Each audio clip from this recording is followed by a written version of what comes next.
বাঁকড়া মসজিদের স্থানান্তরের সিদ্ধান্ত বিজেপি সরকারের। নতুন মসজিদ নির্মাণের জন্য সহায়তার আশ্বাসও দেওয়া হয়েছে রাজ্য সরকারের তরফে। তারপরেও কালো ব্যাজ পরে বাংলার 1 কোটি মুসলমানকে সঙ্গে নিয়ে প্রতিবাদে নামার হুঁশিয়ারি দিয়েছিলেন তৃণমূলের প্রাক্তন মন্ত্রী। তবে পুলিশ প্রশাসনের চাপের কাছে নতি স্বীকার করেছেন, পিছু হটলেন সিদ্দিকুল্লাহ চৌধুরী। শেষ পর্যন্ত নামাজের স্থান পরিবর্তন করল মসজিদ কমিটি। গোটা ঘটনায় সরগরম রাজ্য রাজনীতি। হুঁশিয়ারির সুরে পঞ্চায়েত মন্ত্রী দিলীপ ঘোষ বলেন, সিদ্দিকুল্লাহ সাহেব যেন ভুলে না যান, এটা তৃণমূলের রাজত্ব নয়, এটা বিজেপির রাজত্ব, এখানে মিলেমিশেই থাকতে হবে।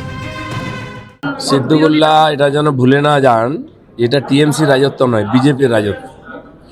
যা নাচা কোদা করে নিয়েছেন টিএমসির আমলে, অনেক ফুটানি ওনার দেখেছি আমরা। হাজার হাজার লোক নিয়ে এসে কলকাতা ঘেরাও করতেন, দাদাগিরি করতেন, দিয়ে মন্ত্রী হয়েছেন। ওই ভুলটা যেন না করেন। পুলিশের লাঠি শক্ত হয়ে গেছে, একটা পড়লে বাকি জীবনটা হসপিটালে বিছানাতেই যাবে। শোন, এই বয়সে এগুলো শোভা দেয় না। আপনার নেতাগিরি চলবে না, মানুষ বুঝে গেছে সবই তৈরি করা, সবই ক্রিয়েটেড ছিল আপনার নেতাগিরি। ওনার পেছনে কেউ নেই।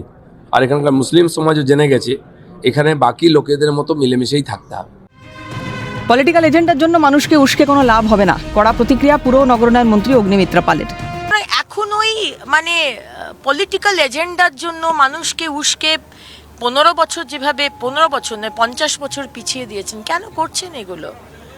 আর মুসলমানরাও বুঝে গেছে যে মুসলমান কেন, সমস্ত ধর্মের মানুষ বাংলাতে বিজেপি এলে তবেই উন্নয়ন হবে, সে দেখতে পাচ্ছে 7 দিনের মধ্যে। আমরা শুধু উন্নয়নের কথা বলছি। সুতরাং এইগুলো, এই চিপ রাজনীতি করে, ধর্মের রাজনীতি করে অন্তত পশ্চিমবঙ্গে কিচ্ছু হবে না। ওসব করে কোনো লাভ হবে না, আক্রমণ শানিয়ে রাজ্য সরকারের পক্ষে সওয়াল বিজেপির প্রধান মুখপাত্র দেবজিৎ সরকারের। ওসব করে কোনো লাভ হবে না। সারা পৃথিবীতে যুগে যুগে কালে কালে এয়ারপোর্টের ব্যবস্থা বা এই ধরনের কোনো নিরাপত্তাজনিত ব্যবস্থায় সমস্ত যত রকমের এই ধরনের নির্মাণ আছে তাকে বিনির্মাণ করা হয়েছে। এটা কোনো অন্যায় নয়, বা কারোর উপরে রাগ করে করা হচ্ছে না, কারোর প্রতি কোনো অসুয়া নিয়ে করা হচ্ছে না। মনে রাখবেন, কলকাতা বিমানবন্দর থেকে প্রচুর বিমান মক্কাতেও যায়, হজযাত্রীরা তাতে যান।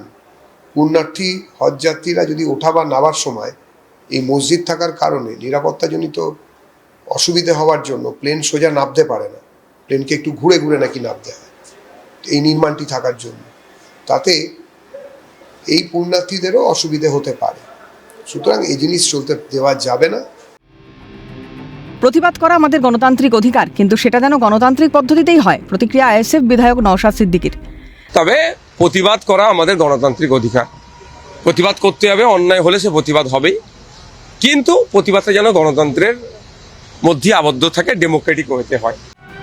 ধর্মে ধর্মে বিদ্বেষ নয়, মানবতাকে ঊর্ধ্বে তুলে ও সাধারণ মানুষের নিরাপত্তার স্বার্থে কাজ করতে বদ্ধপরিকর বিজেপি সরকার। ক্যালকাটা নিউজ।